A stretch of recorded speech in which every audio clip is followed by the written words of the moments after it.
My mom banned me from sharing a bed with my boyfriend when I was 20, so when she wanted to sleep with hers in my home years later, I made damn sure she couldn't. When I was 20, I met Daniel at university, and by 21, we'd moved in together with friends in a shared flat.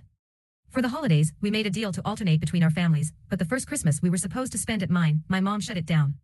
"He's not sleeping in your room," she said firmly, citing that we weren't married. My dad, a gentleman, tried reasoning with her. "They live together already," he said, but she refused. So I booked an Airbnb, refusing to have my boyfriend treated like a secret. She banned me from sleeping next to my boyfriend on Christmas, so I booked an Airbnb instead. She called it disrespectful. I called it freedom. That Christmas, my mom fumed and guilt-tripped me hard. I told her plainly, if I couldn't sleep next to Daniel in her house, I wouldn't sleep there at all. And I kept that promise for years. Whenever we visited, we stayed elsewhere.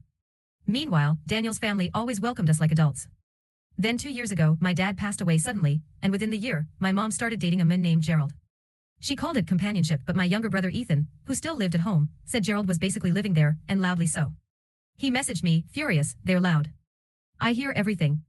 I told him to hang in there, but then he called me and said, "I'm done." He moved out. My brother heard them going at it through the wall, and that's when he decided to leave. When he told her why, that he couldn't take hearing them anymore, she flipped out, accused him of abandoning her, said he wasn't happy she found love again. Fast forward to last month, she called me out of nowhere saying she missed her kids and wanted to visit me for a week or two. My heart softened until she added, "Gerald will come too, of course." I stayed calm and said, "You can come, but you're not sharing a bed with him in my house." She laughed like I was joking. "You can't be serious." Oh, but I was. She wanted to bring her boyfriend to my house and share a bed in my guest room. After everything she said to me. Nope. I told her I wasn't going to hear her in the next room. I told her I was enforcing the same rule she made me live under years ago. "You're acting like a child," she snapped. "I'm a grown woman." So was I reminded her. "But that didn't matter to you, did it?" She hung up. I haven't heard from her since. I didn't block my mom, but I also didn't reach out. Days passed. Then weeks. No apology, no follow-up. I figured she was stewing, maybe realizing how it felt to be on the receiving end of her own rules. But then Ethan called me. "She's calling me nonstop now," he said. Trying to guilt me about not spending time with her. He was annoyed, but mostly tired. She'd already told the extended family that he had overreacted, that I was being vindictive, and that both her children were abandoning her. That's when I realized something. She wasn't remorseful. She was just embarrassed. She'd lost control of the narrative, and it was driving her crazy. She said we were abandoning her, after years of controlling everything we did in her house. Ethan and I decided to meet up, just the two of us, and he told me everything in more detail. Gerald didn't just stay the night, he left his crap everywhere. Used her shower. Cooked shirtless. Took phone calls on speaker. And worst of all, he made comments. Gross ones. Once, Ethan said he walked into the kitchen and Gerald smirked and said, "Didn't know your mom could move like that at her age." Ethan wanted to puke. He never said anything to mom directly, but the moment he moved out, she threw a tantrum so big you'd think someone had died again. She told Ethan he was selfish. That he wasn't supporting her healing. That he was disrespecting her grief. He told her she was disrespecting Dad. And she didn't speak to him for a month after that. He told her she was disrespecting our dead dad, and she cut him off completely. Around this time, my aunt, mom's sister, messaged me. She said mom was heartbroken and just trying to feel alive again. I told her I understood, but being alive doesn't mean trampling boundaries. And it definitely doesn't mean rewriting history. Because that's what mom was trying to do now, suddenly telling people I had never asked to sleep in the same room with Daniel. That I had been dramatic. That I had stormed out and booked an Airbnb without warning. Complete lies. I had asked, I had explained, and she had shut it down. So I sent Aunt Michelle screenshots of the messages from that year, including the one where mom wrote "my house, my rules" in all caps. She didn't reply. But she didn't message me again either. A few days later, mom texted me. Just 5 words, "Still mad at me, huh?" I stared at it for a while. Then replied, "No. I just finally learned how to set boundaries, like you taught me." She texted me, "Still mad at me, huh?" I replied, "No, just setting boundaries like you always did." She left me on read. But I wasn't done. I talked to Daniel that night and we decided, if she came to visit, she'd have to sleep in the guest room. And Gerald could stay at a hotel. Period. This was our home. Our space. And we weren't going to be made to feel uncomfortable in it. Not again. Not after all the years of walking on eggshells at hers. I didn't tell her this yet. I was waiting for her to reach out again. But deep down, I was already prepared for the explosion to come. She told me I was cruel for not letting her boyfriend sleep over, I reminded her how quickly she forgot the rules she made me live by. A week after she left me on read, Mom finally called. No text. No warning. Just rang my phone like nothing had happened. I let it go to voicemail. Then she tried again the next day, and when I answered, she went straight into it, said she and Gerald were planning their visit, and she wanted to get ahead of the drama this time. That was rich. I told her calmly, you and Gerald can visit. But you'll be sleeping in separate rooms, or he can stay in a hotel. Silence. Then came the sigh.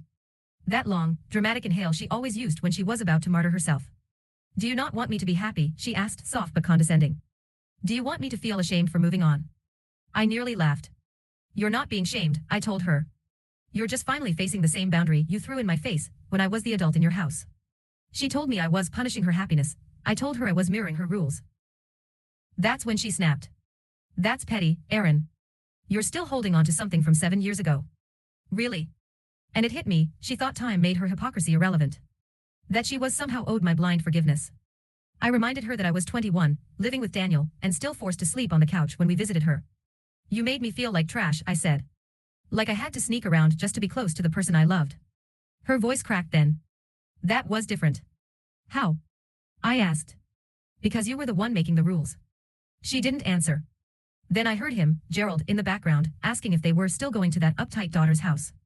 My blood boiled.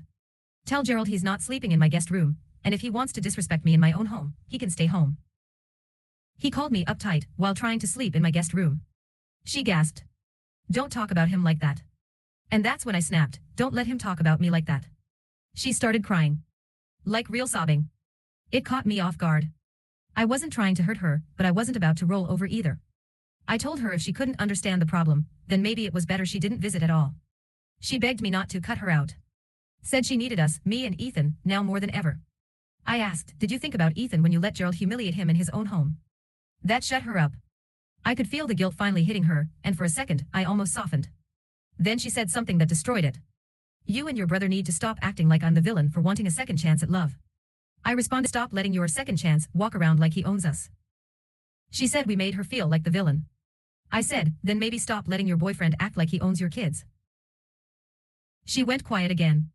And then said she needed time to think. I ended the call without saying goodbye.